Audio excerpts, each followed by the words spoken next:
자, 두 번째 이 사업 계획에서 좀 주의할 점은 전략 과제를 설정하는 데 있어서 좀 유의해야 된다라는 포인트가 되겠는데요.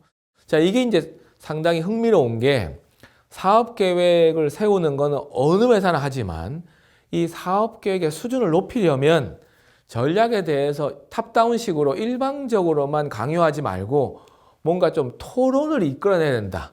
전략에 대해서 대화를 해야 된다. 이제 그런 표현을 쓰고 있습니다. 근데 이제 이런 내용을 제가 항상 설명드릴 때 설명을 들으시는 분 입장에서는 아니, 전략에 대해서 대화한다는 게 무슨 의미냐 이제 이런 표현을 하실 수 있는데요. 여기 이제 숨어 있는 한 가지 문제점이 있는데요.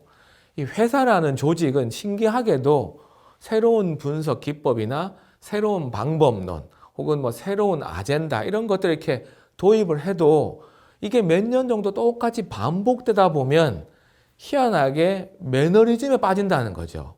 그래서 전략을 만드는 이 사업 계획 프로세스 자체가 매너리즘에 빠지면서 항상 작년과 같은 수준, 그러니까 어제와 같은 오늘, 오늘과 같은 내일 비슷한 결론들이 도출될 가능성이 높아진다는 겁니다. 그러니까 익숙해지면은 창의성이 줄어들고 그냥 작년에 했던 그런 사업 계획 내용을 조금만 바꿔가지고 올해 또 하게 되니까 신선한 것이 없어진다는 거죠. 그래서 흔히들 이런 표현을 하시죠.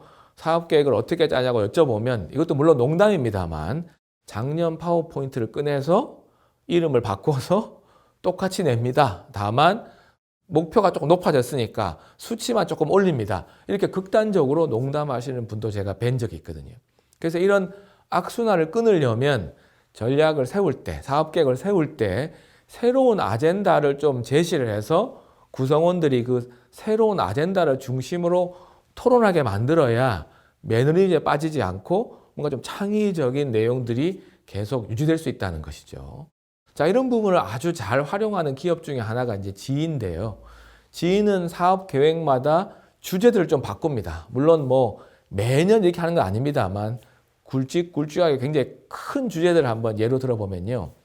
1999년도에는 사업 계획을 할 때 뭐 여느 회사와 마찬가지로 똑같은 사업 계획을 짰는데 큰 아젠다를 제시했죠. 그 아젠다의 키워드가 Destroy Your Business였어요.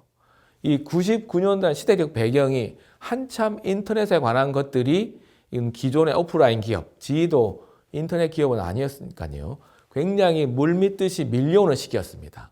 자, 그런 시기에 당신의 비즈니스를 파괴시켜라 이런 주제를 했는데 그 뜻은 인터넷을 적극 도입해서 기존 오프라인 사업을 혁명적으로 바꿔라. 그런 이제 아젠다를 준 거죠. 그래서 자신의 사업을 한번 파괴해보자.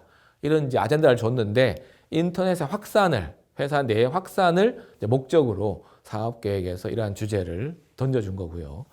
이제 2009년에는 성장이 정체되는 그런 이제 문제가 생겼는데 이 성장 정체 문제를 극복하기 위해서 미활용 자산이 사업 계획의 주제였습니다. 2009년이라는 시기가 이 금융위기 직후였기 때문에 전 세계 경기가 침체됐죠. 그러니까 혹시 우리 지위가 가지고 있는 미활용된 핵심 기술, 핵심 자산 중에 이걸 기반으로 신성장 동력을 만들 게 있겠냐. 이런 이제 주문을 주기 위해서 미활용 자산이라는 것이 새로운 사업 계획의 아젠다였고요. 자, 2015년도에는 4차 산업혁명이라는 것이 큰 화두였죠. 그래서 4차 산업혁명 시기를 맞이해서 우리가 하고 있는 비즈니스 모델을 재설계해보자. 이걸 이제 도전 과제로 제시했습니다. 이처럼 지혜의 도전 과제처럼 이런 주제들을 그때그때 상황에 맞게끔 던져줌으로써 구성원들이 작년과 같은 그런 사업 계획에 빠지지 않고 좀 새로운 창의적인 사고를 할 수 있도록 유도하는 것이 이 사업 계획에서 중요하다. 그런 포인트가 되겠네요.